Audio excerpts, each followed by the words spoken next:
ময়মনসিংহের অধিকাংশ শিল্প কারখানার বিষাক্ত বর্জ্য ফেলা হচ্ছে খাল ও নদীতে। এসবের নিয়ম নীতি থাকলেও তা রয়ে গেছে শুধু কাগজে কলমে। বিষাক্ত বর্জ্য একদিকে ছড়াচ্ছে দুর্গন্ধ, অন্যদিকে হুমকির মুখে পড়ছে জীববৈচিত্র্য। কমছে ফসল উৎপাদন, বাড়ছে মানবদেহে বিভিন্ন প্রকার রোগব্যাধি। প্রতিকারে বারবার অভিযোগ জানানোর পরেও ব্যবস্থা নিতে উদাসীন থাকছে কারখানা কর্তৃপক্ষ ও প্রশাসন। পরিবেশ অধিদপ্তর বলছে, বর্জ্য পরিশোধনের নির্দেশ দেওয়া হয়েছে শিল্প কারখানাগুলোকে।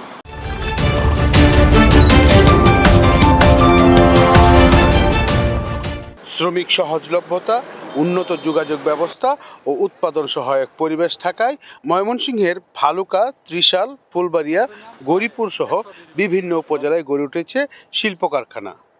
এসব শিল্প কারখানার বিষাক্ত বর্জ্য ফেলা হচ্ছে পার্শ্ববর্তী খাল ও নদ নদীতে।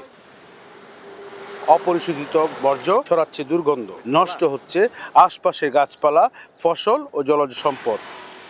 বাড়ছে পানিবাহিত ও চর্মরোগ সহ বিভিন্ন রোগ ব্যাধি। দুর্গন্ধের কারণে এসব এলাকায় কেউ করতে চায় না আত্মীয়তার সম্পর্ক।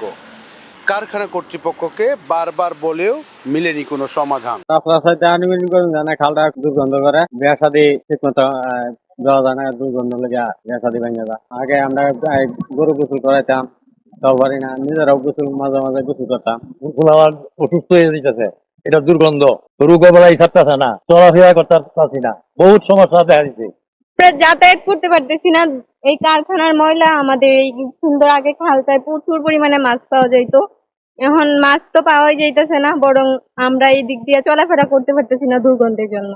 আমরা অনেকবার বলছি যে প্রশাসনকে জানানোর কথা বিষয়টা, কিন্তু তারা এই কোনো কার্যকর পদক্ষেপ নিতেছে না। কার থেকে যে পারমিশন নিয়ে এই খাল নোংরা করতেছে আমরাও জানি না। আমরা কথাবার্তা কইলে তারা শুনে না, তারা এটা কথা নেয় না, যে এটা আমরা চলতে করতে খুব বিরাট অসুবিধা, দুর্গন্ধ বিরাট। এটা আমরা সরকারের কাছে দিতেছি যে আমরা শিল্প কারখানার বিষাক্ত বর্জ্যে দূষিত হচ্ছে নদ নদীর পানি।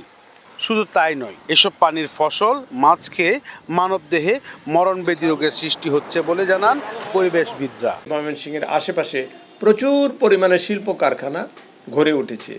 এদের যে বর্জ্য পদার্থ, এদের যে পানিগুলো নদীতে ফেলা হচ্ছে, প্রত্যেকটা নদীর পানি কালো হয়ে যাচ্ছে, বিষাক্ত হয়ে যাচ্ছে। এইখানে উদ্ভিদ যারা আছে তারা এই সমস্ত বিষাক্ত পদার্থের জন্য তাদেরও স্বাস্থ্যহানি হচ্ছে। তাদের মাছ যেগুলো আছে তারাও এগুলো খায় বড় হচ্ছে।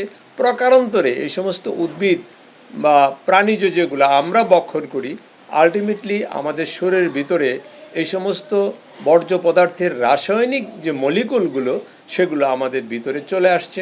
আলটিমেটলি রেজাল্ট হচ্ছে আমাদের স্বাস্থ্যহানি, বিশেষ করে ক্যান্সারের মতো মরণ ঘাতী রোগগুলো আমাদের দেখা দিচ্ছে। এদিকে পরিবেশ অধিদপ্তর বলছে, বিষাক্ত বর্জ্য পরিশোধনের জন্য শিল্প কারখানাগুলোকে নির্দেশ দেওয়া হয়েছে। নিয়ম নীতি না মানলেই নেওয়া হবে ব্যবস্থা। এখন আনট্রিটেড অবস্থায় যাচ্ছে পানিগুলো, তো এটা আমরা অবশ্যই কমিশনার স্যারের এখানে যে মিটিং গুলো হয় আমাদের মাসিক, এখানে আমরা সেখানে উত্থাপন করবো এবং একটা সিটি কর্পোরেশন আমাদের যে মিটিং গুলো হয় সেখানে আমরা এই বিষয়গুলো উত্থাপন করবো। আশা করি সংশ্লিষ্ট কর্তৃপক্ষ এই বিষয়ে ব্যবস্থা নেবে। অ্যাকচুয়ালি ফরেস্ট প্ল্যান স্থাপন হলে বা শহরে পরিবেশ অধিদপ্তর করবে না, সংশ্লিষ্ট কর্তৃপক্ষই কাজটা করবেন। যারা সংশ্লিষ্ট কর্তৃপক্ষ কাজটা করেন সেটার জন্য যে ব্যবস্থা নেওয়া হয় সে বিষয়ে আমরা ময়মনসিংহের ছোট, মাঝারি ও বৃহৎ শিল্প কারখানা রয়েছে প্রায় 141টি, যার অধিকাংশ শিল্প কারখানার নেই আধুনিক বর্জ্য শোধনাগার। মোহাম্মদ আবুল মনসুর, আমগর বার্তা, ময়মনসিংহ।